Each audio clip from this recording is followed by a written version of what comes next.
Let's start. तो हम क्या चाह रहे हैं और वाई कॉम्बिनेटर क्या चाहता है, और आप सब लोग जाहिर है वाई कॉम्बिनेटर के लिए आए हैं कि Y Combinator is the largest accelerator program in the world, one of the very early ones और one of the most famous once.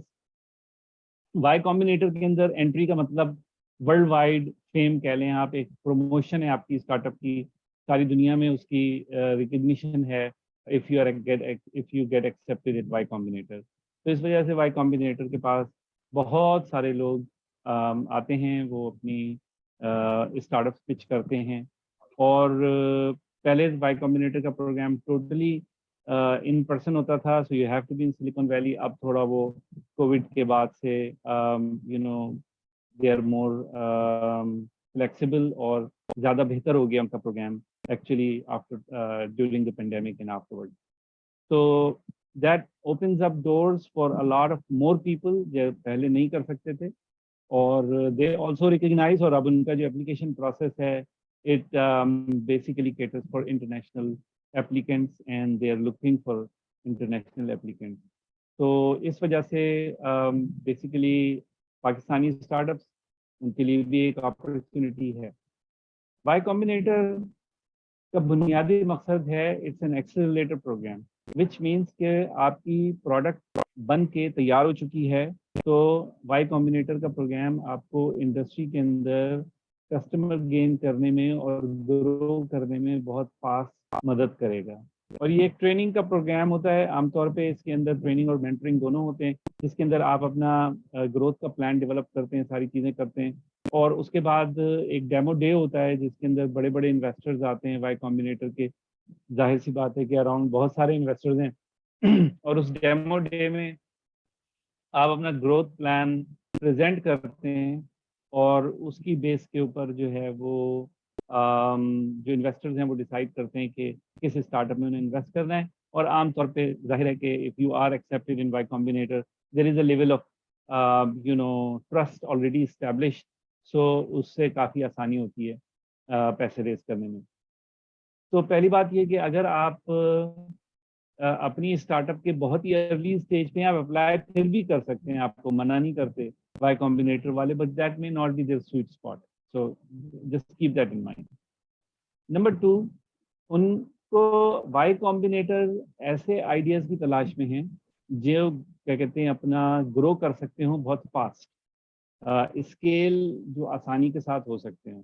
तो ऐसे तमाम आइडियाज जिनमें ह्यूमन रिसोर्सेज चाहिए ग्रो करने के लिए, और replication through technology may not be or may not be the main ingredient of your growth, तो शायद वो आप में इंटरेस्टेड कम हो, unless you are coming up with a really huge social idea which can benefit and which can engage a lot of people। तो ये अपने ध्यान में रखिएगा कि अगर आपकी स्टार्टअप की ग्रोथ लोगों के ऊपर डिपेंड करती है, मिसाल के तौर पे, तो आप जो है वो यानी जो सर्विस लोग प्रोवाइड करते हैं, so that is going to be difficult to scale, right. तो इस वजह से ध्यान में रखें। लेकिन कोई भी ट्रेडिशनल ह्यूमन इंटेंस बिजनेस जो है वो ग्रो कर सकता है फास्ट, अगर आपका बिजनेस मॉडल इनोवेटिव है। मिसाल के तौर पे ऊबर को देख लें आप, तो ऊबर जो है वो है तो ह्यूमन सेंट्रिक, टैक्सी सर्विस इंसान ही प्रोवाइड करते हैं, but they came up with a model that is scalable very fast for the company because they don't provide taxi service but independent operators provide taxi service। तो ये ज़रूरी नहीं है कि आप जो काम जहाँ पे आप अपनी टेक्नोलॉजी इस्तेमाल करने जा रहे हैं वो ह्यूमन सेंट्रिक नहीं हो, वो हो सकता है, लेकिन आपका बिजनेस मॉडल ऐसा इनोवेटिव होना चाहिए जिससे आप बहुत तेज़ी के साथ ग्रो कर सकें। ठीक है, तो ये मैं सिर्फ ये बैकग्राउंड इसलिए देना चाह रहा था कि अगर आप किसी ऐसे आइडिया के ऊपर काम कर रहे हैं जिसका ग्रोथ अभी आप डिफाइन नहीं कर सकते हैं, या आपको अंदाज़ा नहीं है कि वो फास्ट कैसे ग्रो करेगा, तो आप जो है वो थोड़ा सा मज़ीद सोचें कि आप अपने आइडिया को हाईली स्केलेबल कैसे बना सकते हैं। ठीक है, सो ये इस बैकग्राउंड के साथ मैं आप लोगों के साथ अपनी स्क्रीन शेयर करूंगा, जिसमें फिर हम वाई कॉम्बिनेटर की एप्लीकेशन देखेंगे, and I will go through each part of the application and I will explain, और फिर हम रुकते जाएंगे, सवाल जवाब जो भी आप लोगों के हैं वो आप करते जाएं। और आप लोगों को मैं मशवरा ये दूंगा कि अगर आप अपने नोट्स ले लें अपने हिसाब से इन तमाम चीज़ों के हवाले से, तो आप लोगों के लिए बाद में फ़ायदेमंद होगा। ठीक है, तो शाय नहीं कीजिएगा, सवाल पूछने में शर्माइएगा नहीं, बिला तकल्लुफ सवाल कीजिएगा। कोई सवाल खराब सवाल नहीं होता, कोई के दिमाग में वो सवाल है आपको वो बात पता नहीं है, मुझे उसका जवाब हो सकता है पता हो, but that doesn't make your question stupid और समथिंग, जैसे लोग समझते हैं कि पता नहीं लोग क्या कहेंगे। तो please all questions are valid and all ideas are valid. Okay, all right.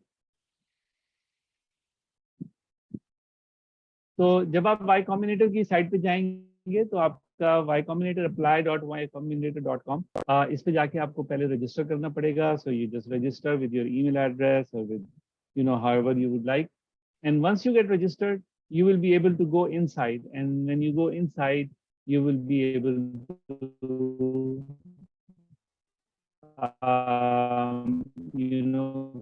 complete this application. इस एप्लीकेशन के 9 parts. Excuse me, Mr. Hassan, I would like to suggest कि आप अपना वीडियो ऑफ कर लें तो आपका इजीली वॉइस क्लियर हो जाएगी। ठीक है,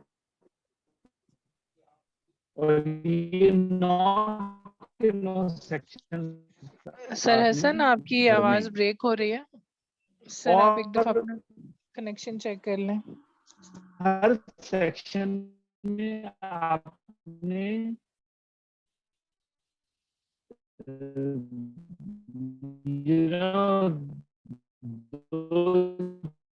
चार वर्ड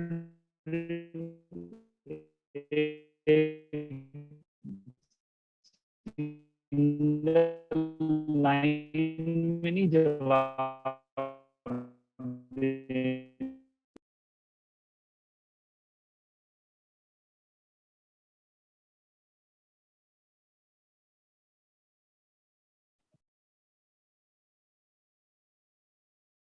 जी, मैंने अब अपना इंटरनेट चेंज कर लिया है। Is it any better? जी सर, बेहतर है। अच्छा, ठीक है। आपको मेरी स्क्रीन नजर आ रही है? जी sir, okay, good. Okay, so basically जैसे मैंने कहा कि 9 सेक्शन है और आपको हर सेक्शन को सोच समझ के जवाब देना है। पहला सेक्शन आपकी कंपनी है। अच्छा, आप ये समझ लें कि ये सारी चीज़ें अगर इसके जवाब में आपके पास कुछ देने को नहीं है, देन इट मीन्स दैट आपकी प्रिपरेशन में थोड़ी सी कमी है। So you should prepare yourself. ठीक है, 12 सितंबर इसकी लास्ट डेट है इस विंटर 2023 के कोहोर्ट की, जो कि जनवरी में शुरू होगा। अगर आपको देर हो जाएगी एप्लीकेशन देने में तो अगले कोहोर्ट के अंदर वो ऑटोमेटिकली आपकी एप्लीकेशन को कंसीडर करेंगे। ठीक है,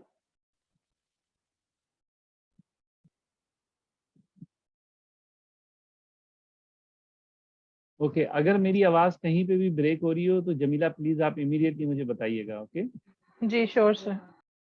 ओके, सो कंपनी नेम आपकी कंपनी का नाम है, ये आपकी कंपनी की वेबसाइट एड्रेस है, इसमें कोई ऐसी चीज़ नहीं है। अगर आपके पास कोई डेमो है तो यूट्यूब पे पड़ा है तो वो आप उसको क्या कहते हैं अपना यूट्यूब पे डाल के, और यूट्यूब पे आप वीडियो जो है you can use a video which is not public, just upload a video as private, और जिसके पास URL है वही देख सकता है, तो आप वो URL यहाँ पर डाल सकते हैं। तो अगर आप अपनी वीडियो को पब्लिक नहीं करना चाहते तो आप YouTube पे अपलोड करके और उसको प्राइवेट वीडियो रखें और उसकी URL फिर यहाँ पे डालें। अच्छा, उसके बाद क्या कहते हैं अपना, अगर आपकी प्रोडक्ट में कोई अलग से लिंक है तो वो प्रोवाइड करें, और आपकी अगर वेबसाइट है तो उस वेबसाइट पे जो प्रोडक्ट का पेज है उसका क्या कहते हैं अपना लिंक यहाँ पर डालें ताकि उन लोगों के लिए आसानी हो, या अगर आपने कोई अलग से लैंडिंग पेज बनाया हुआ है प्रोडक्ट के लिए तो उसका लिंक डालें। ठीक है, अच्छा, अगर उसको कोई यूजर नेम पासवर्ड चाहिए आपके प्रोडक्ट को एक्सेस करने के लिए, तो यूजर नेम पासवर्ड यहाँ पे डालें। तो अगर आपकी कोई सास बेस्ड प्रोडक्ट है जिसको कोई जाके चेक कर सकता है, तो आप एक यूजर नेम पासवर्ड यहाँ पे डाल सकते हैं कि वो इस यूजर नेम पासवर्ड से उसको एक्सेस कर सकते हैं। बहुत मुश्किल काम ये पहली फील्ड है। Describe your company in 50 characters और लेस। और ये बड़ा मुश्किल काम है। आप सब लोगों के पास, जैसे आज हमने इंट्रोडक्शंस कराई हैं, तो आप लोगों की कईयों की जो इंट्रोडक्शन थी बिजनेस की, वो काफ़ी लंबी थी। तो how do you you know describe your company in less characters? ये एक अच्छी एक्सरसाइज है। आप बहुत सारी मुख्तलिफ डेफिनेशंस क्रिएट करें, डिस्क्रिप्शंस क्रिएट करें, लोगों से बात करें, और जो सबसे बेहतर लोगों को कन्वे कर सके कि आपकी कंपनी क्या करती है। ठीक है। और अगर आपको ये मुश्किल हो रही है, तो इसका मतलब ये है कि आपने अपनी कंपनी का बुनियादी तौर पर एनालिसिस नहीं किया कि आप करने क्या जा रहे हैं। ये बहुत ज़रूरी है। मेरी एक दूसरी वीडियो है जो शायद आपको यहाँ पे हमारे YouTube एस्पायर के चैनल पे मिल भी जाएगी, जिसमें मैंने या शायद आइडियाजिस के चैनल पे मिलेगी, मुझे याद नहीं है, जिसमें मैंने बात की है कि एक अच्छा प्रॉब्लम स्टेटमेंट कैसे डिफाइन किया जाता है, और उस प्रॉब्लम स्टेटमेंट की बेस के ऊपर you can build this description Fairlie quick. उसके बाद जो नेक्स्ट है, आपकी कंपनी बनाएगी क्या, वो बुनियादी पर आपकी क्या प्रोडक्ट है। आप एक वेबसाइट बना रहे हैं, आप एक ऐप बना रहे हैं, आप एक सॉफ्टवेयर प्रोग्राम बना रहे हैं, आप एक सर्विस ऑफर कर रहे हैं, आप कोई डिवाइस बना रहे हैं, आप क्या बना रहे हैं, and you should be able to describe that very clearly. ठीक है। तो इसके दो पार्ट हैं, प्रोडक्ट है क्या और वो क्या कर, और या वो क्या करती है। ठीक है। तो ये आपने इधर प्रोवाइड करना है। यहाँ पे जितने भी बॉक्स आएंगे जहाँ पे इस तरह की डिस्क्रिप्शंस होंगी, आपको एक आधी लाइन टाइप करके छोड़ नहीं देना है। सोच समझ के प्रॉपर, कोई बहुत लंबा भी नहीं, but like within 100 word, try to keep it small, कि जो पढ़ने वाला है वो उसको आराम से पढ़ सके। दूसरी बात ये कि जब इसमें आप एंट्रीज कर रहे हो, तो इस पैराग्राफ्स के बीच में लाइन स्पेसेस जरूर दें, ताकि पढ़ने वाले के लिए आसान हो। लंबे पैराग्राफ ना हो, छोटे पैराग्राफ्स हों, और बुलेट पॉइंट्स अगर हैं तो आप उनको क्या कहते हैं, अच्छा रहेगा कि बुलेट पॉइंट्स को प्रॉपरली जो है वो मार्क करें कि ये बुलेट पॉइंट्स हैं।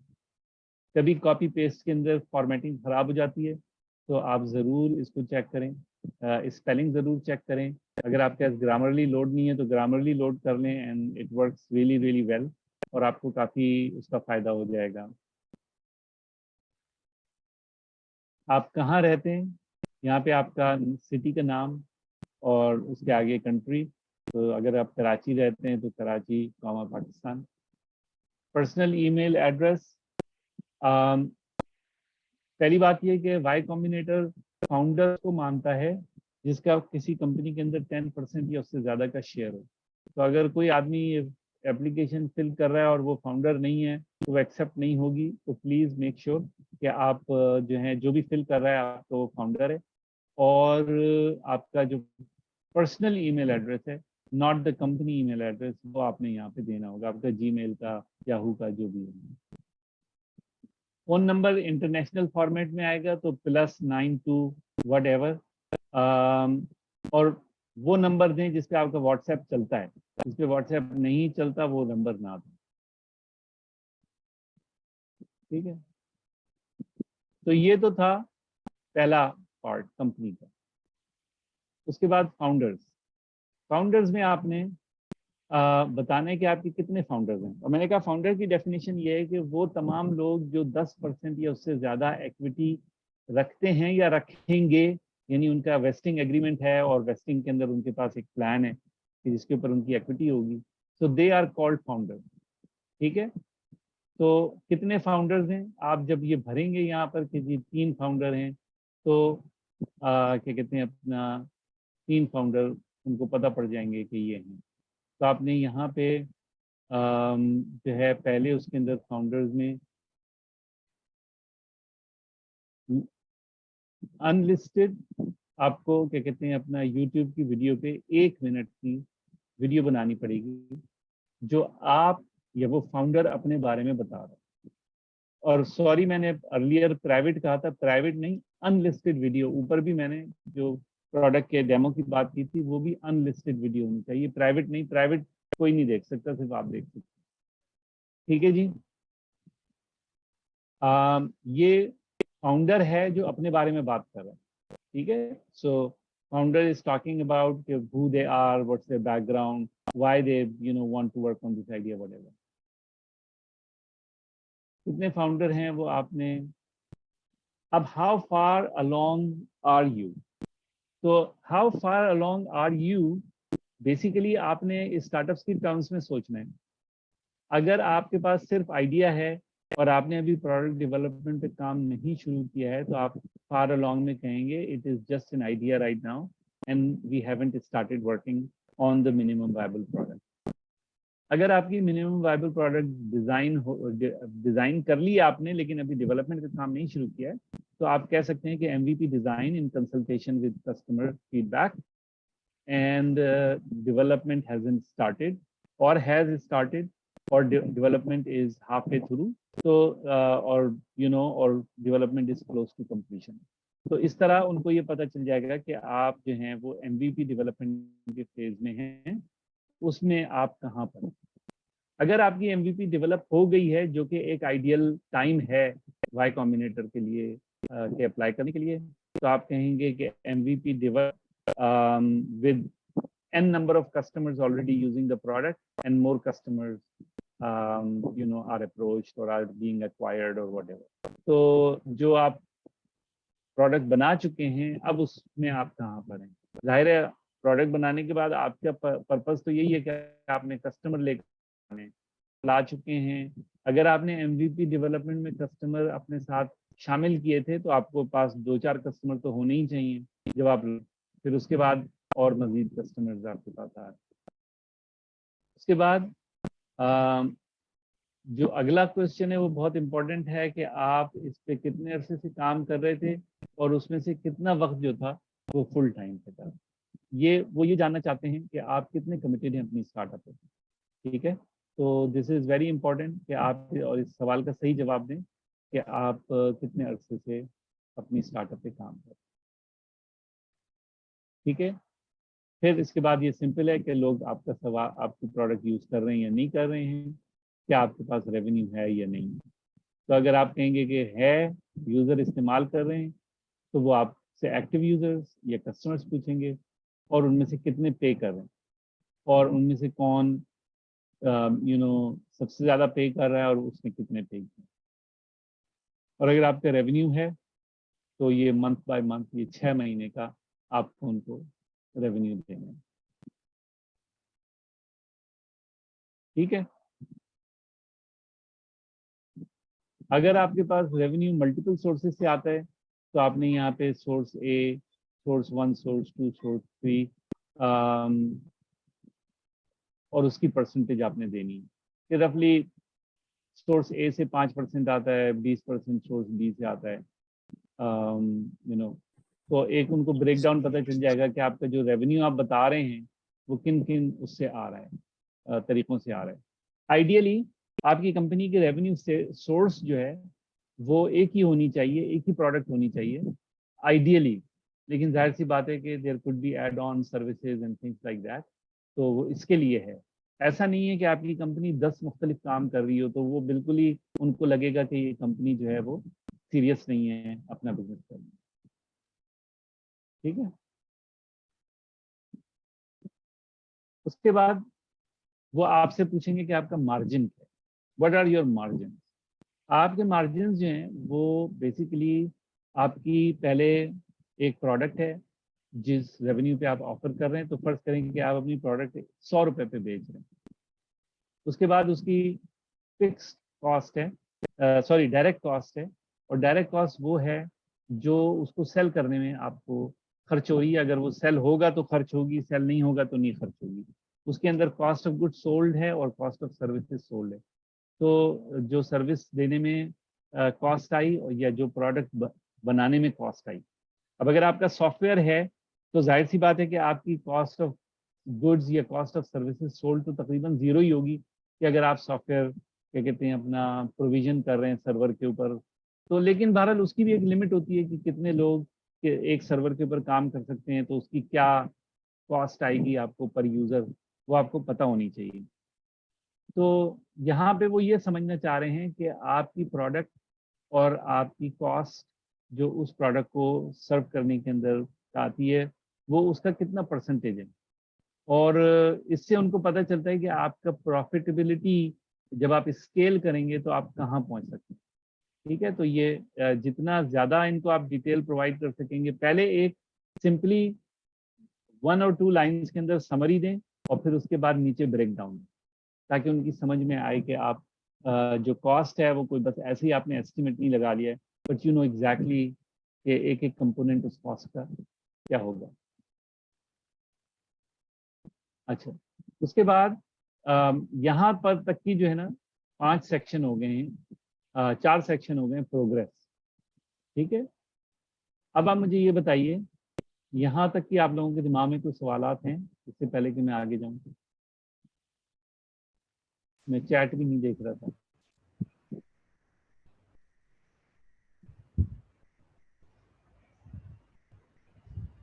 जी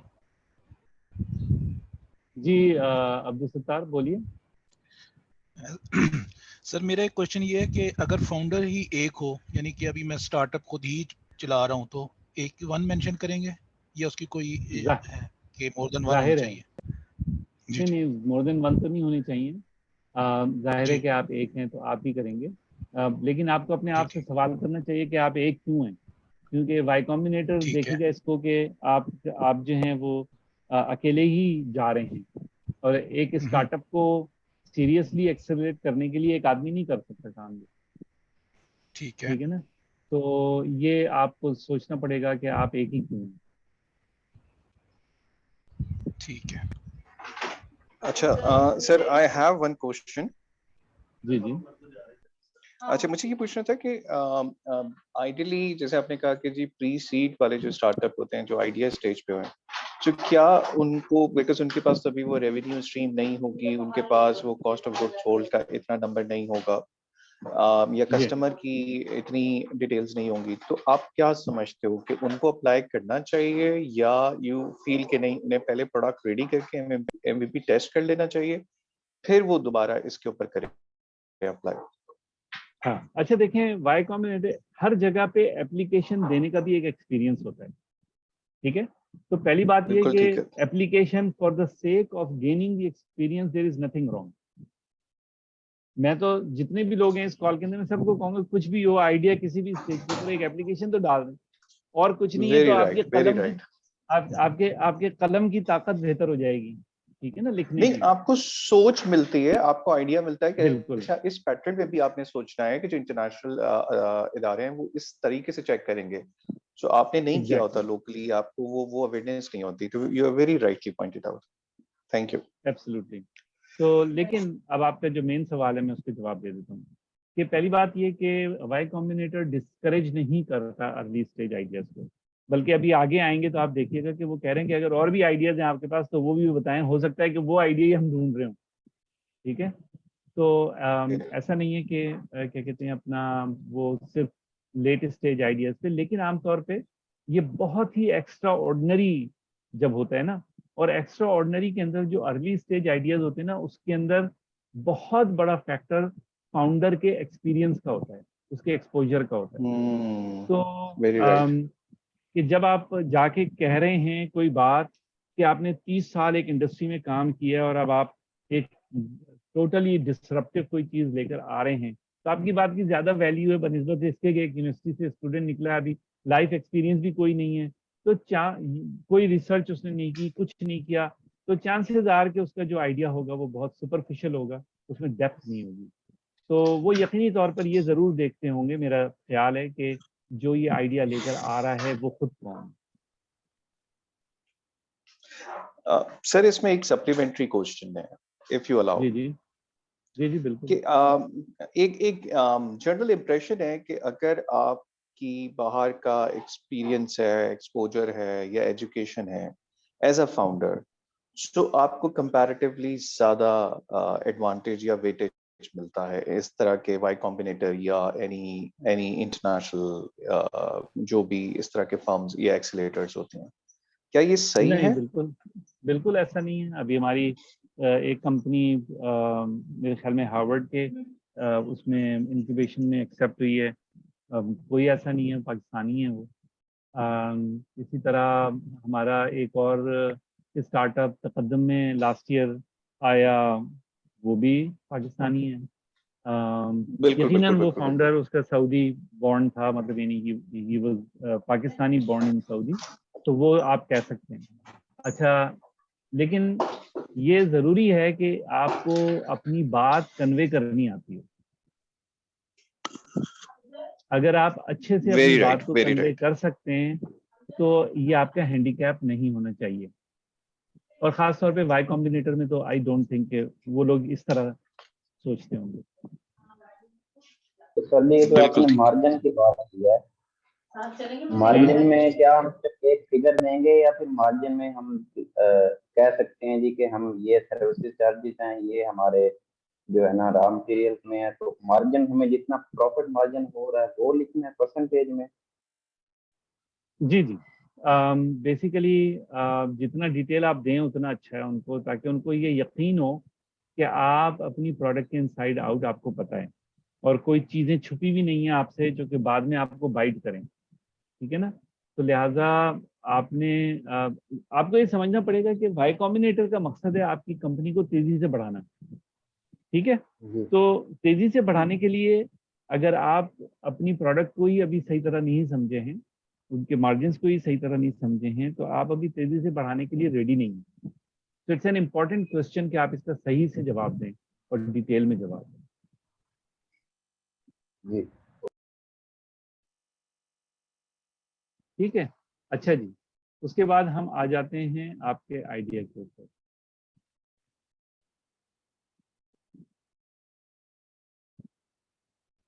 इसके बाद आप अपनी चाहें तो एडिशनल को इन्फॉर्मेशन देना चाहें, और मैं ये सजेस्ट करता हूं कि जहां जहां पे ये इन्होंने एडिशनल इन्फॉर्मेशन पूछी है वहां वहां पे जरूर कुछ ना कुछ वैल्यूएबल चीजें ऐड करें, क्योंकि ये आप सेल कर रहे हैं उनको अपना आइडिया ना।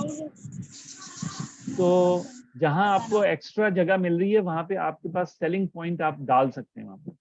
ठीक है ना? तो जैसे बेसिकली रेवेन्यू और ग्रोथ के हवाले से आपकी प्रोडक्ट है, फर्ज करें कि आप बायोमास को क्या कहते हैं अपना गैस में कन्वर्ट करके और उसका कोई आपने नया सिस्टम बनाया, तो आप पाकिस्तान के लिए काम कर रहे हैं, लेकिन आप यहाँ पे एनीथिंग एल्स के अंदर क्या कहते हैं ग्रोथ रेट के हवाले से कह सकते हैं कि जी you know once it is proven in Pakistan, then growth can be really really fast beyond a single country. तो वहाँ पे हम तेजी के साथ ग्रो कर सकते हैं। I don't know, you can come up with any good reason that you can put over there to educate the person who is reading your application.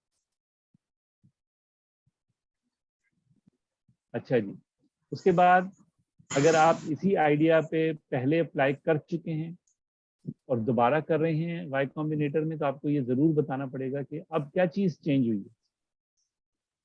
ठीक है ना? क्या आपने कोई अपने आइडिया में तब्दीली की है, अपनी अप्रोच में कोई तब्दीली की है, आइडिया अपने कस्टमर्स में कोई तब्दीली की है? क्या डिफरेंट है लास्ट टाइम की एप्लीकेशन और दिस टाइम की एप्लीकेशन में? प्लीज माइक्रोफोन म्यूट कर दें अगर आप लोग। साकिब अली खान, मैं ही कर देता हूँ, और मोहम्मद मुजम्मिल या मुजम्मिल यूसुफ, ओके, प्लीज अपने माइक्रोफोन म्यूट रखिएगा। ओके जी, तो ये आपने बताना है कि पहले, if you are already participated और committed to participate in an incubator, accelerator और pre accelerator program, please tell us about. तो ये अगर आपने जैसे एनआईसी के हैं कोई, तो उनको बताना पड़ेगा कि एनआईसी इंक्यूबेटर के अंदर वो इंक्यूबेट हैं, या जो एनआईसी एक्सटेंशन प्रोग्राम वाले हैं, या जो आइडियाजिस्ट वाले हैं, पाकिस्तान 100 वाले हैं, जो क्या कहते हैं किसी इंक्यूबेटर प्रोग्राम के अंदर आ चुके हैं, उनको ज़रूर बताना पड़ेगा। ठीक है, तो यहाँ पे बताएंगे अच्छा है ये, उनको पता पड़ेगा कि जी ये एक फॉर्मल प्रोग्राम से गुजर चुके। अच्छा जी, अब आ जाएं आप आइडिया की। आइडिया, ये सबसे इंपॉर्टेंट तरीन क्वेश्चन है, why did you pick this idea to work on.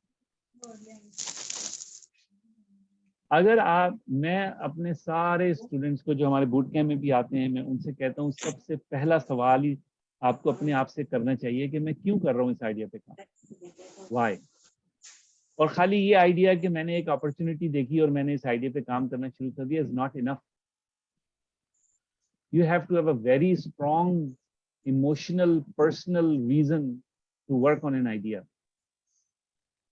Why आप पूछेंगे, ये क्यों जानना चाह रहे हैं वो, क्या opportunity itself is not enough कि भाई अपॉर्चुनिटी है इतनी बड़ी, बिलियंस ऑफ डॉलर्स बन सकते हैं तो क्यों ना करें। लेकिन उस $1 बिलियन की कंपनी बनने का जो रास्ता है वो इतना तकलीफदेह है और इतना परेशानी वाला है और इतना क्या कहते हैं अपना थका देने वाला है कि अगर आपकी कोई स्ट्रॉन्ग रीजन नहीं है, स्ट्रॉन्ग मोटिवेशन नहीं है, तो आप कभी भी उस रास्ते को पूरा ही नहीं कर पाएंगे, आप बीच में ही छोड़ देंगे। It's not easy. So they want to know why, आपने यही आइडिया क्यों पिक किया। और दूसरा पार्ट इसका ये है कि क्या इस जगह इस कुएं में छलांग लगाने से पहले क्या आपको इस डोमेन का अंदाजा भी है, इस कुएं की गहराई का अंदाजा भी है जो आप छलांग लगाने जा रहे हैं। और आपको ये कैसे पता चला कि जो आप बना रहे हैं वो लोगों को चाहिए। मैं एक प्लेटफॉर्म बना रहा हूँ जिसमें क्या कहते हैं अपना एग्रीकल्चर की जो क्या कहते हैं अपना प्रोडक्ट्स हैं वो जो है बायर्स को डायरेक्ट कनेक्ट करने के लिए मैं बना रहा हूँ। वेरी गुड, आप बना रहे हैं। आपको कैसे पता है कि ये लोगों को चाहिए? How do you know that? और नो का मतलब ये नहीं है कि जी मैंने सर्वे किया तो मुझे ये पता चला। ये बहुत सारे लोग कहते हैं हमने सर्वे किया तो हमें पता लगा। आपके सर्वे की कोई वैल्यू नहीं है। इससे ज्यादा इंपॉर्टेंट है कि थर्ड पार्टी वैलिडेशन हो कि वाकई में लोग जो हैं there is a need, identified need. या अगर आपके पास डोमेन एक्सपर्टीज हैं, आपके पास एक्सपीरियंस है उस एरिया का, तो आप कह सकते हैं कि जी मैं 10 साल से काम कर रहा हूँ, आई नो। ठीक है ना? So this is the most important box that you are going to fill. So think deeper कि आप क्यों कर रहे हैं। आपकी स्टोरी जो है वो उनको लगे कि जेन्युइन है, उनको जेन्युइन होनी चाहिए, उनको लगे नहीं, जेन्युइन होनी चाहिए और आपके वर्ड्स में रिफ्लेक्ट होनी चाहिए। ठीक है? उसके बाद हु आर योर कॉम्पिटिटर्स। अगर आपने बोल दिया जी ये मेरी प्रोडक्ट तो बिल्कुल यूनिक है, इसका तो भी कोई कॉम्पिटिटर ही नहीं है, वो उठा के फेंक देंगे आपकी एप्लीकेशन को। There is no product that has no competition. मैं आपको एग्जांपल देता हूँ। लोग इस तरह सोचते नहीं आमतौर पे, कहते नहीं मेरा तो बड़ा यूनिक आइडिया है। फर्ज करें कि मेरा बड़ा यूनिक आइडिया ये है कि क्या कहते हैं अपना लोग जो हैं वो जब पैसे कलेक्ट कर रहे होते हैं तो उनको गिनने में बड़ी मुश्किल होती है, और मैं एक ऐप बना रहा हूँ जिसको नोटों की गड्डी देख के वो ऐप जो है बता देती है कि कितने पैसे हैं। मैं ऐसे I am making it up. Okay, इसका कंपटीशन क्या है? कोई बता सकता है इस ग्रुप में कि इसका कंपटीशन क्या होगा?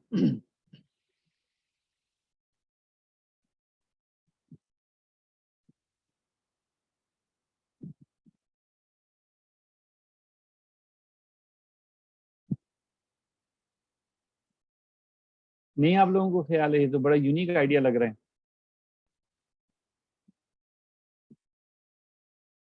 तो किसी ने चैट में टाइप किया है क्या? Might be the app. अच्छा खैर, बहरहाल इसका जो कंपटीशन है, इसका कंपटीशन बेसिकली जो एग्जिस्टिंग इसी से रिलेटेड मतलब जो है आइडिया होगा जो ऑलरेडी मार्केट में एग्जिस्ट कर रहा होगा उसका वो हुआ सब कॉम्पिटिटर। तो यही तो पूछ रहा हूँ कौन है वो? सर वो एग्जिस्टिंग आइडिया तो कोई वो खुद ही है जो खुद ही है जिसके पास गड्डी है पैसे की, वो खुद ही गिन सकता है। करेक्ट, वो खुद गिन सकता है ना अपने हाथों से, दैट इज द कंपटीशन। तो इसका मतलब ये एग्जैक्टली मतलब ये नहीं, ये हमको इस तरह सोचना होगा कंपटीशन है क्या। इसका मतलब है कि उसने जो सेटिस्फेक्शन उसको पैसे गिनती करके हो रही है, उस सेटिस्फेक्शन को असाइड करके ऐप के थ्रू जो है उसको कैलकुलेट, उसको एस्टिमेट करना हो या जो भी है कैलकुलेट करना होगा। और हो सकता है कि वो सेटिस्फैक्टरी ना हो उसके लिए। सो कंपटीशन को समझना बहुत जरूरी है। Competition is not always exactly what you are doing, competition is what people are doing when your product is not available to them। जब उनको आपकी प्रोडक्ट अवेलेबल नहीं है तो वो क्या कर रहे हैं, that is all your competition. Okay, how do you और will you make money and how much could you make.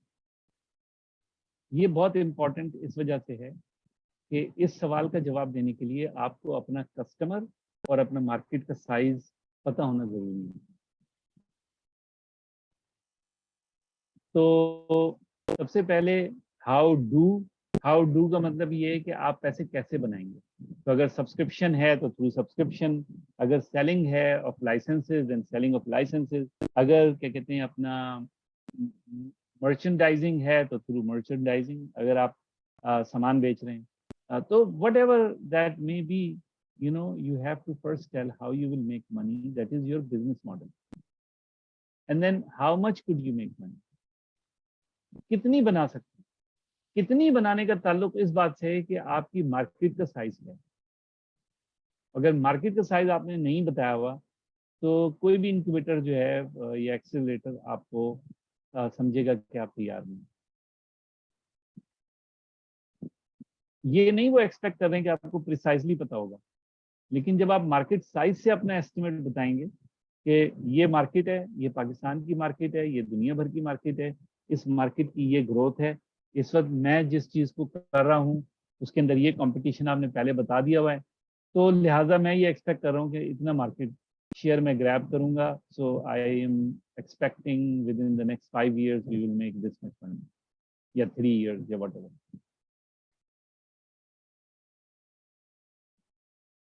ठीक है, कोई सवाल तो नहीं है। ये सबसे इंपॉर्टेंट बॉक्सेस हैं, मतलब नहीं of all the boxes, these boxes जो हैं, जो अभी और भी 2-3 हैं, they are the most important boxes.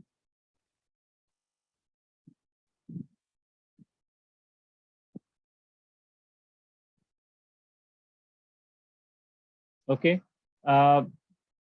उसके बाद how do user find your product, how did you get the users you have now, if you run paid ad, what is your cost of acquisition. आपने user कैसे हासिल किया, कितने हैं और उनका फीडबैक क्या है। और अगर आपने पैसे देके हासिल किए, पेड एड्स रन किए, तो हर एक कस्टमर जिसने साइन अप किया उसके अगेंस्ट कितने पैसे खर्च किए आपने। तो अगर आपका एडवर्टीजमेंट का बजट 1000 रुपये है और आपने 10 कस्टमर एक्वायर किए उस 1000 रुपये के बजट के ऊपर, तो आपकी कॉस्ट ऑफ एक्विजिशन 100 रुपये आएगी, मिसाल के तौर पर। अगर आपके कस्टमर से आप लाइफ टाइम के अंदर 100 रुपये कमाते हैं, उसकी लाइफ टाइम यानी वो आपके पास आके जो भी कुछ करता है, और 100 ही रुपये आपने उसकी एक्विजिशन के ऊपर खर्च कर दिया, it's not a good model, right. लेकिन अगर आप लाइफ टाइम के अंदर उससे 1000 रुपये कमाते हैं और आपने 100 रुपये खर्च कर दिए उसके एक्विजिशन के ऊपर, देन इट्स गुड, आपको 900 रुपये फिर भी आपको बच गए। ठीक है,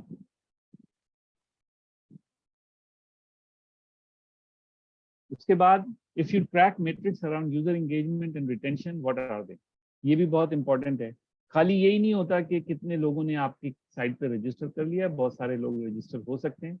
एक तो ये कि लोगों का फीडबैक जो कि आप ऊपर प्रोवाइड कर सकते हैं, और नीचे यहाँ पे कि आप उनको मेजर कैसे कर रहे हैं, active users versus total registered users, users that are engaged and users that are not, and users that are engaged for the longest amount of time, the retention, that's the key कि आपके पास retention कितनी है। तो अगर आपका user आता है और क्या कहते हैं अपना 1 साल तक इंगेज रहता है, 2 साल तक इंगेज रहता है, 1 महीने तक इंगेज रहता है, जाहिर है नई कंपनी के पास इतना डेटा नहीं होता, तो जितना भी आपके पास है, लेकिन आप ये बता सकते हैं कि these metrics, that's what we are tracking. उसके बाद आपने अपनी कैटेगरी सेलेक्ट करनी है इसमें, one of the in the list. अच्छी तरह लिस्ट को गौर से पढ़ के और फिर डिसाइड करें, एब्रप्टली ना डिसाइड करें। और अगर कोई भी, वैसे तो तकरीबन ज़्यादातर चीज़ें इस लिस्ट में कवर हो जाएंगी, लेकिन अगर कुछ रहता है तो आप अदर में जा सकते हैं। तो यहाँ तक था आइडिया। अब बताएं आप, कोई सवाल है आप लोगों के?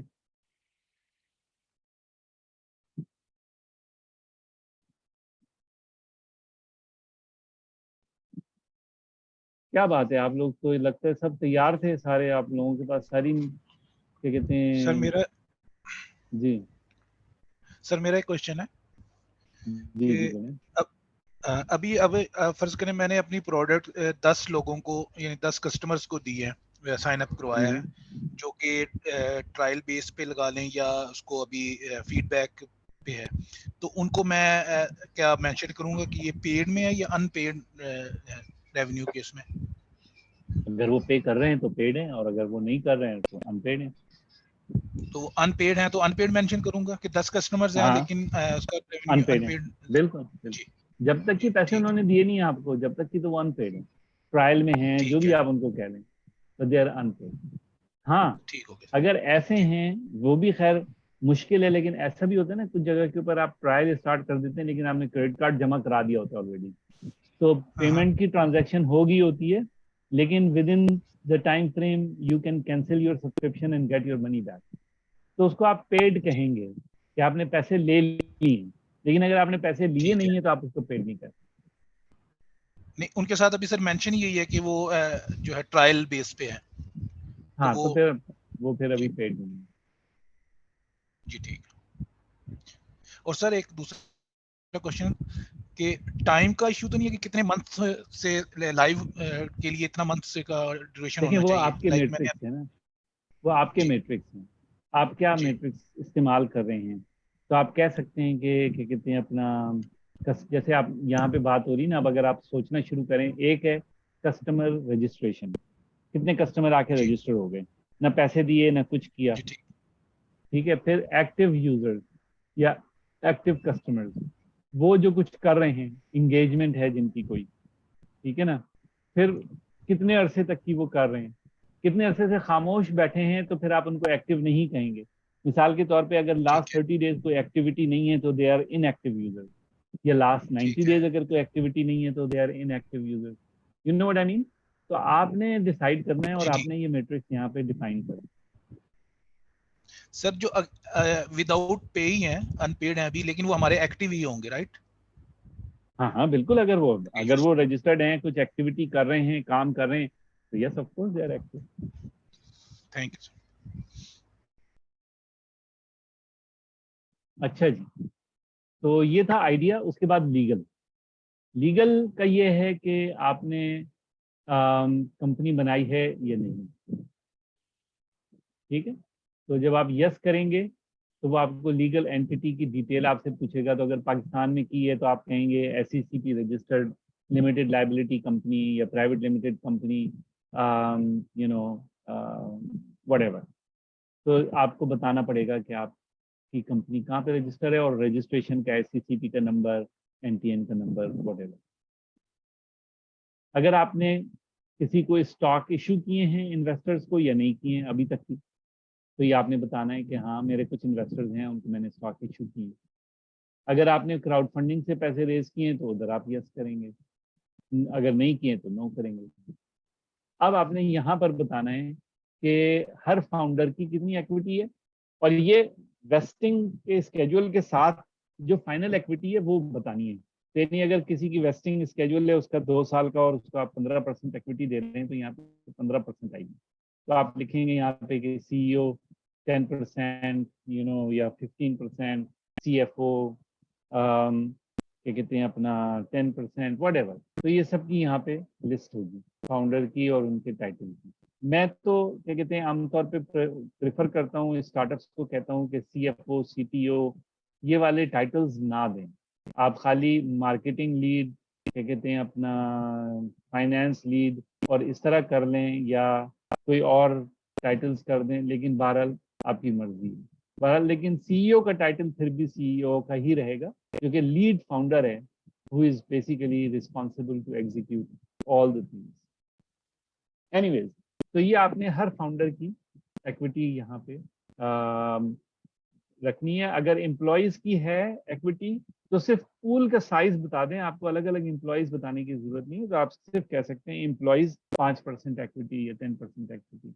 और अगर आपके कोई स्ट्रेटेजिक पार्टनर्स हैं, जैसे किसी इंक्यूबेटर को आपने दी है इक्विटी, तो वो इंक्यूबेटर की इक्विटी भी लिखी होगी। अगर आपने किसी स्ट्रेटेजिक पार्टनर को दी है तो उसकी इक्विटी भी लिखी होगी, किसी इन्वेस्टर को दी है तो उसकी इक्विटी भी लिखी होगी। तो एक लिस्ट होगी जो टोटल मिला के 100% आपकी इक्विटी किस तरह डिस्ट्रीब्यूट। ठीक है, क्या आपने इन्वेस्टमेंट रेज की है? अगर आपने रेज की है तो वो आपसे पूछेंगे कि इन्वेस्टर कौन था, कितनी अमाउंट उन्होंने, और सिर्फ ये कैश अमाउंट की बात हो रही है। जो इन काइंड इन्वेस्टमेंट है वो क्या कहते हैं अपना जो है वो नहीं इसमें इंक्लूड होगी। तो इसके अंदर आप ये बता सकते हैं कि प्री मनी वैल्यूएशन, जिसके ऊपर उनको आपने इन्वेस्टमेंट सेल की, उनकी वैल्यूएशन, कैप और टाइप ऑफ सिक्योरिटी के कन्वर्टेबल नोट है, सेफ है, स्टॉक है, क्या है जो आपने उनको बेचा।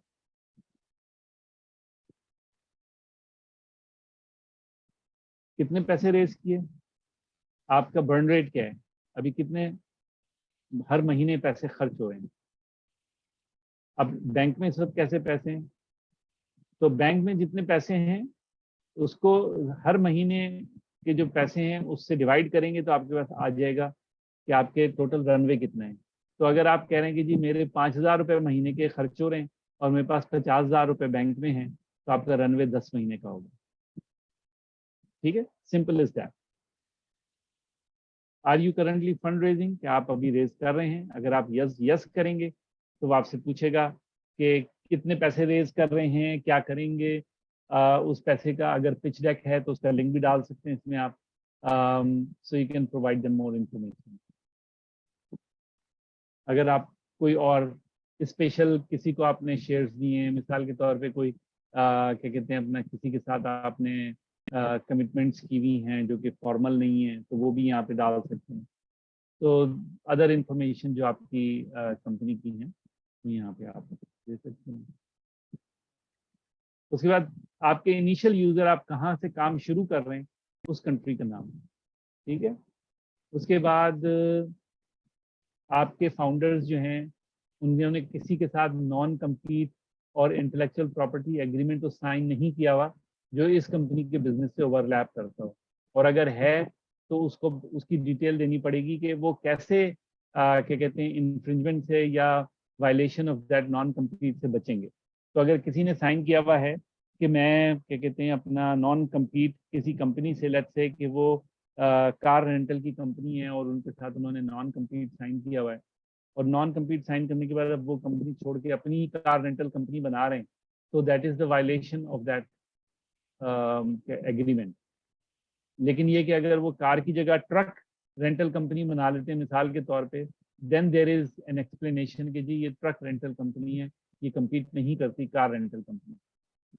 ठीक है, तो इसी तरह इंटेलेक्चुअल प्रॉपर्टी, मिसाल के तौर पे मैं एक यूनिवर्सिटी में काम करता हूँ और मैंने इस यूनिवर्सिटी में काम करने के दौरान जो है वो बायोमास क्या कहते हैं अपना कन्वर्जन इनटू सिन गैस के प्रोजेक्ट के ऊपर काम। अब वहाँ से निकल के मैं एक कंपनी खोलता हूँ बायोमास को सिन गैस से क्या कहते हैं अपना में कन्वर्ट करने के लिए, तो that will be against that intellectual property agreement if I sign any with my university. I have to explain कौन एक्चुअल प्रोडक्ट बनाता है, who writes the code, who does the technical work, और founder के अलावा किसी और ने ये काम किया है। ये बड़ा इंपॉर्टेंट है। जो Y Combinator है और majority of the incubators and accelerators would like to see कि founders are capable of doing this work and they are not outsourcing or hiring other people to do it because of two reasons. One reason is that a founder that does not know how to develop the product has a higher potential of failing because they don't understand the technicalities of what they're building. Second thing is that the founder team basically is not strong enough. That explains the weakness in the team. It's not strong enough to take care of the product development. इसका जो दूसरा side है वो ये है कि जब आप प्रोडक्ट डेवलपमेंट को आउटसोर्स करते हैं तो आपकी डेवलपमेंट की कॉस्ट बढ़ जाती है। इसका मतलब ये है कि अब आप इन्वेस्टर के पीछे घूम रहे होंगे कि कोई इन्वेस्टर मिल जाए तो मैं अपनी प्रोडक्ट डेवलप कर लूँ, और यकीन माने कि majority investors are not going to invest in you unless they know you in person and you have a background in that particular area. तो ये जरा अपने ध्यान में रखिएगा। तो ये इस वजह से पूछ रहे हैं कि अगर आप कोड नहीं कर रहे हैं तो क्यों नहीं कर रहे, ठीक है, या आप प्रोडक्ट खुद नहीं बना रहे हैं तो क्यों नहीं बना रहे। उसके बाद गवर्नमेंट ग्रांट्स, अगर आपने कोई ग्रांट्स ली है। Is there anything else? अगर आप बताना चाहें अपनी कंपनी के बारे में, it is another opportunity for you to add something जो उनके लिए वैल्यूएबल हो। यहाँ पे वो पूछ रहे हैं कि अगर आपके कुछ और आइडियाज हैं जिनके ऊपर आप सोच रहे थे लेकिन अभी काम नहीं किया है तो वो भी बताएं हमें। तो often when we fund people, it is to do something they list here and not the main application. उनको लगता ये है कि आपके पास जो दूसरे आइडियाज जो आपने कंसीडर नहीं किए हैं वो भी वैल्यूएबल हो सकते हैं। तो अगर आपने आइडियाज यहाँ पे बताएंगे तो ये आपके लिए अच्छा होगा।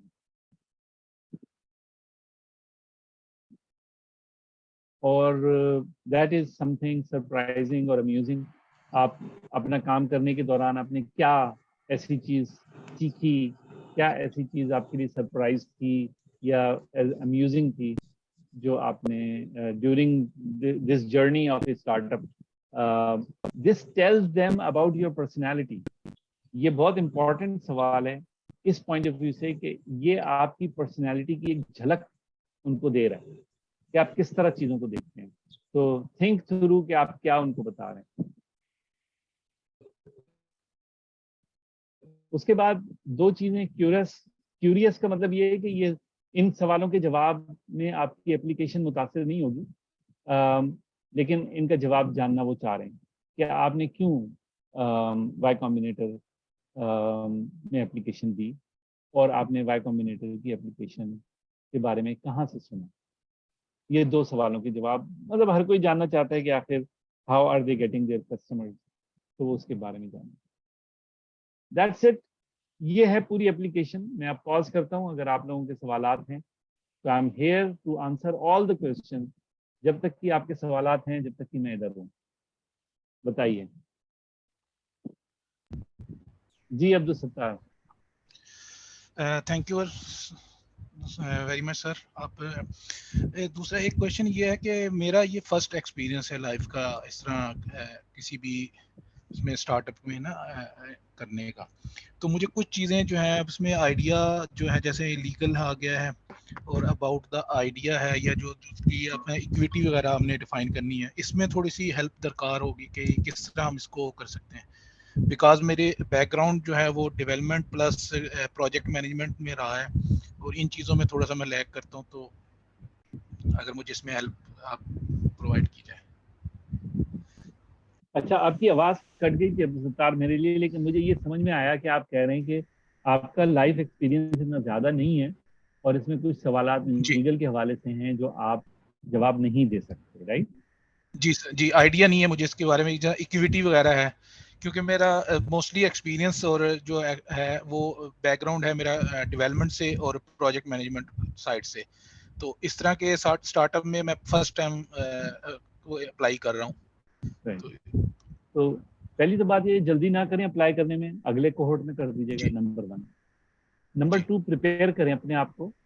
तो हमारा एक ऑनलाइन ट्रेनिंग का प्रोग्राम है, फ्री है, हमारे सारे प्रोग्राम फ्री हैं। हमारा एक ऑनलाइन ट्रेनिंग का प्रोग्राम है। आप यहाँ पे अगर जमीला आप वो लिंक लिख दें pk-train.ideages.com, आप पीके ट्रेन के ऊपर जाकर हमारा ये ट्रेनिंग का प्रोग्राम है। 8 हफ्ते में आप आराम से इसको घंटा रोजाना देकर आप 8 हफ्ते में कंप्लीट कर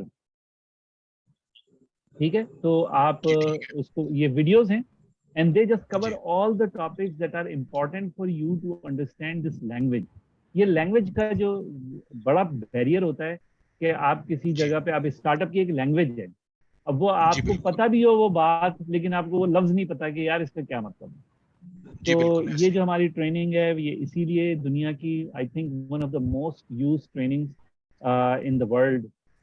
तो आप इसको ज़रूर कीजिएगा और क्या कहते हैं अपना कंप्लीट करें उसको, तो आपको इन सवालों के जवाब मिल जाएंगे। जी sir thank you okay Maria, आपने हैंड रेज किया हुआ है। जी सर, मेरा सवाल ये था कि अगर कोई कंपनी फंड रेजिंग नहीं सीख कर रही हो फॉर द टाइम बिंग, तो जी जी, उसकी एप्लीकेशन पे क्या इफेक्ट पड़ेगा? तो अच्छा है अगर फंड रेजिंग, वो लोग तो बहुत खुश होंगे। हर इंक्यूबेटर और एक्सीलरेटर ऐसी स्टार्टअप से बहुत खुश होता है जो या तो खुद अपना क्या कहते हैं वो बूटस्ट्रैप कर रहे होते हैं, खुद अपनी स्टार्टअप को आगे बढ़ा रहे होते हैं, या उनके पास सारी कैपेबिलिटीज खुद ही मौजूद होती हैं, तो उनको ओके, पैसे खर्च करने की जरूरत नहीं होती शुरू में। तो ठीक। ये तो बहुत पॉजिटिव चीज है।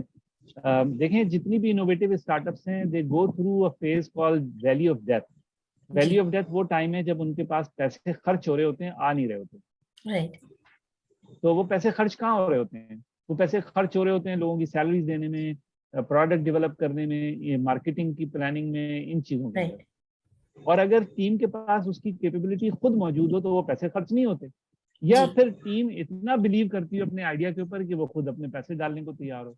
तो दोनों सूरतों में it is very desirable for many incubators and accelerators के ऐसी स्टार्टअप उनके पास आए। ओके, ठीक है sir, thank you so much.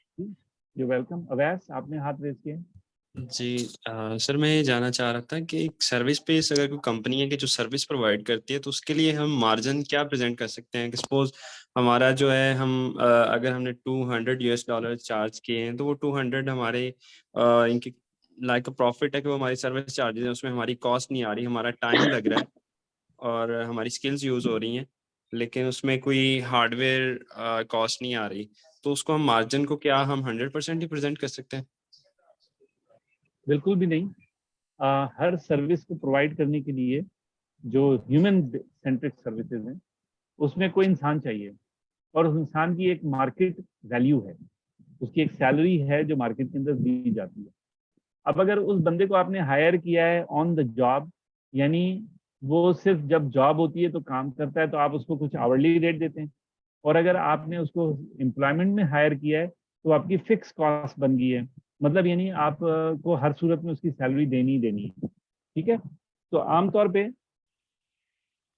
You अगर सैलरी के ऊपर कोई एम्प्लॉय है तो जाहिर है कि उसकी कॉस्ट पर आवर तो कम होगी, लेकिन उसको मेंटेन करने की कॉस्ट ज़्यादा होगी। तो अगर आप ओवरऑल देखें तो वो end up to be the same दोनों। तो आपने देखना ये है कि अगर ये बंदा जो इस काम की इस सर्विस को प्रोवाइड कर रहा है, मार्केट के अंदर इसकी क्या रेट है। तो फर्ज करें कि उसका रेट 100 रुपए है पर घंटा, और आप सर्विस देने के 200 रुपए ले रहे हैं, तो आपने 100 रुपए तो आपकी डायरेक्ट कॉस्ट आ गई जो उस बंदे को आपने देनी है 1 घंटे का काम करने की, और 100 रुपए आपकी जेब में आ गए, तो आपका 50% ग्रॉस प्रॉफिट हो गया।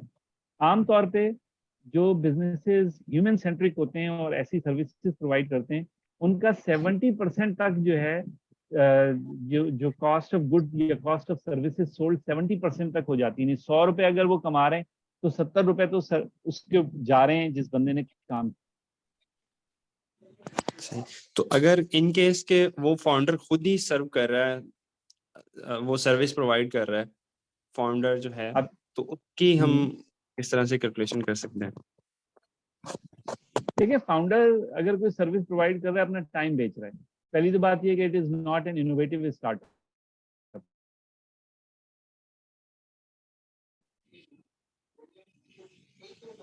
इनोवेशन मतलब उसको कैसे आप जो है वो स्केल कर सकते हैं।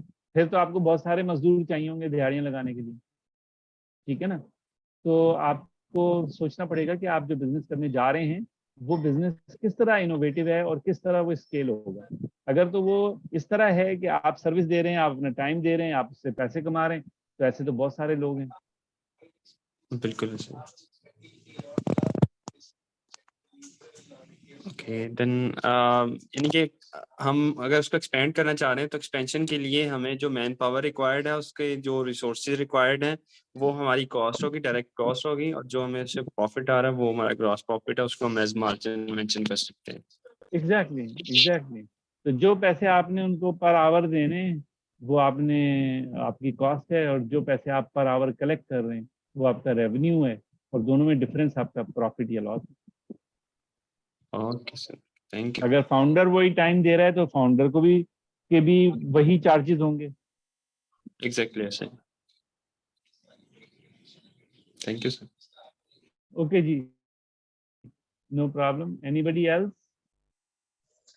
जी मेरे दो लास्ट क्वेश्चन अपॉर्चुनिटी। जी बिल्कुल पूछें काकरा। तो कि हम जो हमारी टीम है क्या उनको हम को फाउंडर शो कर सकते हैं? जैसे हमारा जो ये हो गया ई कॉमर्स डेवलपर हो गया, और हमारे जो फाइनेंशियल रिकॉर्ड रखने वाले, क्या वो हमारे जो है को फाउंडर होंगे या उनको हम एज अ एम्प्लॉय ही शो करेंगे? और दूसरी चीज मुझे ये पूछनी थी कि अगर हमारा कोई स्टार्टअप होता है तो यहाँ पर जो कंपनी नेम है उसमें हम अपनी करंट कंपनी जो है उसकी डिटेल लिखेंगे या अपने स्टार्टअप की डिटेल लिखेंगे?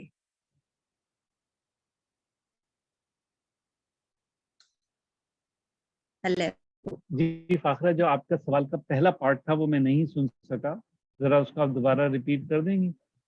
अच्छा, मैं ये कह रही थी कि हमारी अगर कोई स्टार्टअप है और उसकी कोई टीम है, जैसे वेब डेवलपर हो गया, और हमारा जो फाइनेंशियल सर्विसेज करने वाले और बाकी की जो टीम है, उसको हम एज अ को फाउंडर शो करेंगे या एज अ एम्प्लॉय ही शो करेंगे? अच्छा, तो को फाउंडर और एम्प्लॉय या उसमें कोई फर्क नहीं है, सिवाय इसके कि किसी को आप सैलरी दे रहे हैं, किसी को नहीं दे रहे, नंबर 1। ठीक है, तो जिसको आप सैलरी दे रहे हैं वो आपका को फाउंडर नहीं है, उसको तो आप पैसे दे रहे हैं उसके टाइम पे। अगर आप उसको इक्विटी दे रहे हैं तो वाई कॉम्बिनेटर के पॉइंट ऑफ व्यू से सिर्फ वही लोग जिनको 10% या उससे ज्यादा की इक्विटी दी गई हो कंपनी में, दे आर द को फाउंडर्स या दे आर द फाउंडर। वो वाई कॉम्बिनेटर किसी को को फाउंडर नहीं कहता, वो सबको फाउंडर्स कहते हैं। ठीक है ना? तो आप अगर उस एम्प्लॉय को 10% इक्विटी मिली हुई है तो वो फाउंडर है, और अगर उस एम्प्लॉय को 10% से कम इक्विटी मिली है या कोई इक्विटी नहीं मिली है तो वो एम्प्लॉय है। ठीक है ना? अच्छा, दूसरा सवाल आपका था कि अगर आपकी कोई कंपनी ऑलरेडी एग्जिस्ट करती है और आप एक नए आइडिया पे काम कर रहे हैं, तो क्या आप उसी कंपनी का नाम इस्तेमाल करेंगे या अपनी स्टार्टअप का अलग से नाम रखेंगे या अलग एंटिटी बनाएंगे? तो आइडियली मैं सबको यही कहता हूं कि आपकी एग्जिस्टिंग कंपनी का बिजनेस कुछ भी हो सकता है, एक स्टार्टअप के आइडिया को आप हमेशा अलग रखें और उसको एक अलग कंपनी के तौर पे ट्रीट करें। अच्छा, एक्चुअली वो जो लीगल जो एंटिटी वगैरह है ना, वो तो एक ही होता है। अब जैसे मेरी कंपनी है तो उसका एनटीएन और जो भी है वो तो एक ही होगा, तो वो अलग नहीं होगा, तो वही शो करना पड़ेगा हमें। और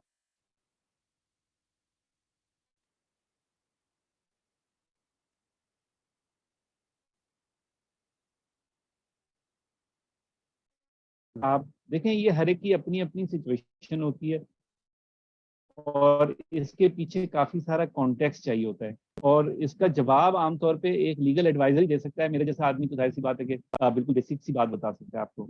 तो मेरी सजेशन होगी इस मामले के अंदर आप किसी लॉयर से कंसल्ट करें। मिसाल के तौर पे अगर आपको इन्वेस्टमेंट रेज करने की जरूरत ही नहीं है और आपकी कंपनी चल रही है, उससे पैसे आ रहे हैं and you can fund your startup, तो आपको कोई जरूरत नहीं है अलग करने की। उसमें फिर आपको जरूरत किसी और की है ही नहीं इन्वेस्टर की, तो आप क्यों अलग से कंपनी बनाएंगे? अलग से कंपनी बनाने का मकसद इसलिए होता है कि जब आप दूसरी पार्टीज को लेकर आ रही हैं, वो उसमें इन्वेस्ट करें या उसमें इक्विटी लें, तो वो आप उनको करंट कंपनी में वो इक्विटी नहीं दे सकती। आपको उनके लिए अलग से ही एक व्हीकल बनाना पड़ेगा जिसमें उनके पास इक्विटी होगी। मिसाल के तौर पे वाई कॉम्बिनेटर कहता है कि 7% इक्विटी दें, तो आप अपनी करंट कंपनी में तो 7% इक्विटी वाई कॉम्बिनेटर को नहीं देंगी, राइट? आपने तो सिर्फ उस आइडिया की बेस के ऊपर जो काम कर रही है उसमें उनको 7% इक्विटी दे रही है। तो यू हैव टू डिसाइड कि आप ये जो प्रोडक्ट बना रही हैं ये किस तरह आगे बढ़ेगी और इसमें दूसरे लोग आएंगे, और अगर आएंगे तो फिर उनको इक्विटी दी जाएगी या नहीं दी जाएगी, और उसकी बेस पे फिर आप डिसाइड करेंगे। ओके, ठीक। ठीक है ना? It's a very complex question जिसका आंसर मैं विदाउट प्रॉपर कॉन्टेक्स्ट सही तरह नहीं दे सकता। ठीक, थैंक यू। सर अगर Okay, कंपनी रजिस्टर्ड नहीं है जी, लाइक एसईसीपी से, और इसके बाद एनटीएन नहीं बना हुआ, तो वो अप्लाई कर सकते हैं? मतलब कंपनी वर्किंग कर हाँ रही है बिल्कुल, लेकिन ये हाँ बिल्कुल कर नहीं सकते हैं। होगी। वाई कॉम्बिनेटर को इससे फर्क नहीं पड़ता है कि आपकी अभी कंपनी रजिस्टर्ड है कि नहीं। ठीक है। और उसके बाद एक कंपनी का काम है, उसको एक प्रोजेक्ट मिला, प्रोजेक्ट उसने कंप्लीट कर लिया, उसके पैसे चार्ज कर लिए, और उसके बाद वो वेट कर रहा है नेक्स्ट प्रोजेक्ट का, तो वो भी इसके लिए एलिजिबल है? नहीं, जैसे मैंने पहले बताया, ये Y Combinator is looking for highly innovative and highly scalable startups. ठीक है ना? तो ऐसी तमाम चीजें जो ट्रेडिशन है ना, प्रोजेक्ट जी मतलब हाईली इनोवेटिव प्रोजेक्ट अगर कर रही है वो, नहीं, प्रोजेक्ट तो कोई भी इनोवेटिव हो सकता है, लेकिन आप तो उस प्रोजेक्ट के ऊपर किसी के लिए काम कर रहे हैं ना। कोई आपको हायर कर रहा है कि यार मेरे प्रोजेक्ट पे काम कर दो, और उसकी जितनी भी इंटेलेक्चुअल प्रॉपर्टी है या जो भी उसका काम है वो उसकी मिल्कियत है जो आपको पैसे दे रहे हैं। ऐसी है ना, वो आपकी मिल्कियत तो नहीं है। आप किसी से पैसे लेके उसका घर बना के देते हैं, आपने तो प्रोजेक्ट किया, लेकिन वो जो घर है वो तो उसकी मिल्कियत है जिसने आपको पैसे दे के बनवाया। ऐसी है ना? तो इस तरह जब आप कोई प्रोजेक्ट किसी के लिए कर रहे होते हैं तो वो बस एक वर्क फॉर हायर, उसको उसकी लीगल टर्म में कि आप हायर कर रहे हैं किसी को कि वो काम करे आपका। सो वो कोई इनोवेटिव प्रोडक्ट नहीं है, वो तो आप सिर्फ अपना टाइम और अपना एक्सपीरियंस जो है ना उसको सेल कर रहे हैं।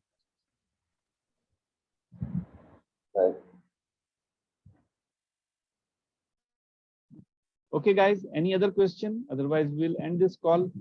1.5 घंटा हो गया है, मेरे ख्याल में आप लोगों को अच्छी खासी मालूमात मिल गई होंगी।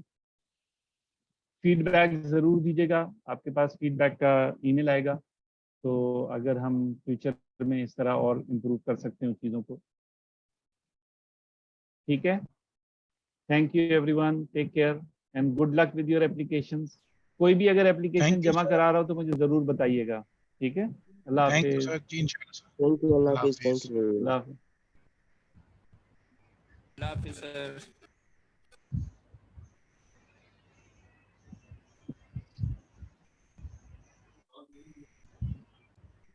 जी सिद्रा, आपका कोई सवाल है? सॉरी, आपने हाथ रेज किया हुआ है। यस सर, अस्सलाम वालेकुम सर। सिद्रा, आपका कोई सवाल है? यस सर, जी अस्सलाम वालेकुम वालेकुम सलाम। Sir. Sir, I am Sidra Sharma. जी वालेकुम सलाम। Sir, actually, I have a lot of ideas, innovative ideas, but as right now I am undergraduate students in GC Women University Sialkot. Sir firstly तो मैं ठीक है, चाह रही थी कि मैं इनिशिएटिव ले लूँ स्टार्टअप का, तो बट एज नाउ मुझे इतना ज़्यादा इस चीज़ का एक्सपीरियंस नहीं है कि अगर मैं स्टार्टअप का इनिशिएटिव लेती भी हूँ, मेरा आइडिया क्रिएटिव है, लेकिन एक्चुअली सर मैं आपसे सजेशन चाहती हूँ कि जैसे आपने वीडियो स्टोरी में बताया था कि आप लोग एंटरप्रेन्योर्स हैं कहापा एंड वाटर सस्टेनेबिलिटी पे जो प्रोजेक्ट्स पहले से चल रहे हैं स्पायर पाकिस्तान में, अगर मैं चाहूँ एट अ टाइम, क्या मैं दोनों को ज्वाइन कर सकती हूँ? हाँ हाँ बिल्कुल, क्यों नहीं कर सकते। बट सर ये कैसे प्रोसीजर होगा, कैसे मैं टीम का पार्ट बनूंगी? तो आपने एस्पायर की मेंबरशिप की एप्लीकेशन दी है? सर आपकी आवाज़ ब्रेक हो रही है सर, क्लियर नहीं है। सिद्रा, आपने एस्पायर की मेंबरशिप की एप्लीकेशन दी है? नो सर, फर्स्टली आज मंथली मेंबर्स की मीटिंग में ही ज्वाइन करना है, मैम सईदा यस्टरडे ने यही इंस्ट्रक्शन दी थी। Good good. तो आप अभी, आज तो मंथली मेंबरशिप की मीटिंग है, बाद में आप यस्टरडे से कांटेक्ट करके और उनसे पूछ सकती हैं जो जो ग्रुप्स हैं उनमें आपको जिसमें भी ज्वाइन करना है। नॉर्मली ग्रुप्स जो हैं वो व्हाट्सएप ग्रुप्स होते हैं और उसमें जो भी इंटरेस्टेड होता है वो लोग उस डिस्कशन के अंदर शामिल हो जाते हैं। Okay, thank you. रईस, आपने हाथ उठाया, यू आर वेलकम। जी रईस। अस्सलाम वालेकुम। जी सर, मैंने जस्ट एक पॉइंट ऐड वालेकुम करना था। सलाम जी। मेरा एक ना national centre for palm dates का एक ना कंपटीशन है जो स्पेसिफिक टू डेट्स है ऑल ओवर वर्ल्ड। हाँ जी, हाँ जी। तो उसमें मैंने मैम जमीला से डिटेल्स शेयर कर दी हैं, तो मुझे अगर आपने सितंबर के लास्ट वीक में अगर 30 मिनट्स की उसको फॉर्म में मैं चीज़ें डाल रहा हूँ उनकी जो रिक्वायरमेंट है, तो उसमें मुझे आपकी थोड़ी सी कंसल्टेशन या गाइडलाइन चाहिए होंगी।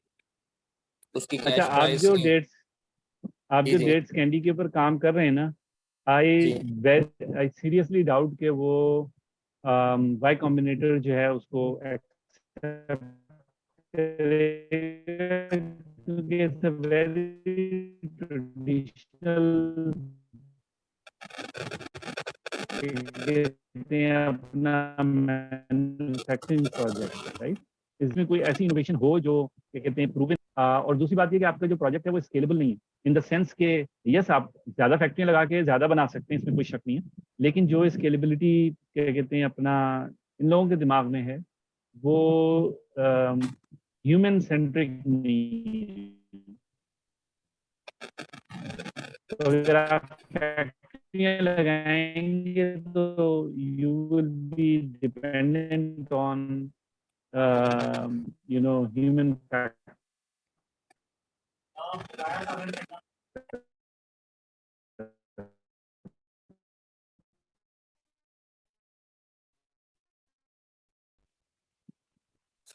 सर आपकी आवाज नहीं आ रही। आपकी आवाज नहीं आ रही, मुझे समझ में नहीं आया आपने क्या बोला। आपके माइक में खड़खड़ आ रही है। अच्छा, मुझे दूसरे लोगों को आ रही है मेरी आवाज? Can other people hear me? अच्छा, तो रईस फिर आपका प्रॉब्लम है कोई? जी सर, अभी आपकी आवाज आई है, पहले थोड़ा इशू आ रहा था आपकी तरफ से। तो जी जी, मैं ये कह रहा हूँ रईस कि आपकी जो डेट कैंडी की प्रोडक्ट है वो कोई, आई डोंट थिंक के वाई कॉम्बिनेटर की एप्लीकेशन, वाई कॉम्बिनेटर वाले उसमें बहुत ज़्यादा इंटरेस्टेड होंगे, क्योंकि वो एक ट्रेडिशनल मैन्युफैक्चरिंग का प्रोसेसिंग का वो है, प्रोग्राम है। तो इस वजह से शायद आपको इतना ज़्यादा उसमें फ़ायदा ना हो, लेकिन बहरहाल प्रोसेस से ज़रूर गुजरें, एप्लीकेशन ज़रूर भरें ताकि आपको आइडिया हो। जी सर, वाई कॉम्बिनेटर को मैंने देखा है, बड़ा अच्छा आपने ब्रीफ किया। मैं इसको नेक्स्ट में रखूंगा अपने जो नेक्स्ट बैच आएगा, तब तक मैं मजीद चीज़ों पे वर्क कर लूंगा। मैं जस्ट चाह रहा हूँ कि वो जो डेट पाम का है उसका कैश प्राइस भी है जो ऑलमोस्ट जो मुझे रिक्वायर्ड है अमाउंट वो दे रहे हैं, 1 लाख रियाल है उसका, तो ऑलमोस्ट 6 मिलियन बनते हैं और वो स्पेसिफिक डेट्स के लिए है। तो मैंने मैम जमीला से डिटेल शेयर कर दी हैं, तो काइंडली 30 सितंबर उसकी हाँ वो हम लास्ट डेट है, बात कर तो उससे पहले ये जस्ट 30 मिनट्स का अगर एक सेशन आप दे दें, वो फॉर्म मैं आपके साथ जूम पे शेयर कर दूंगा, तो वो काफ़ी हेल्पफुल हो जाएगा मेरे लिए। ठीक, no thank you so problem, much. बिल्कुल सही। ओके गाइज, ठीक है फिर, थैंक यू एवरीवन, अस्सलाम वालेकुम, अल्लाह हाफिज। अल्लाह हाफिज।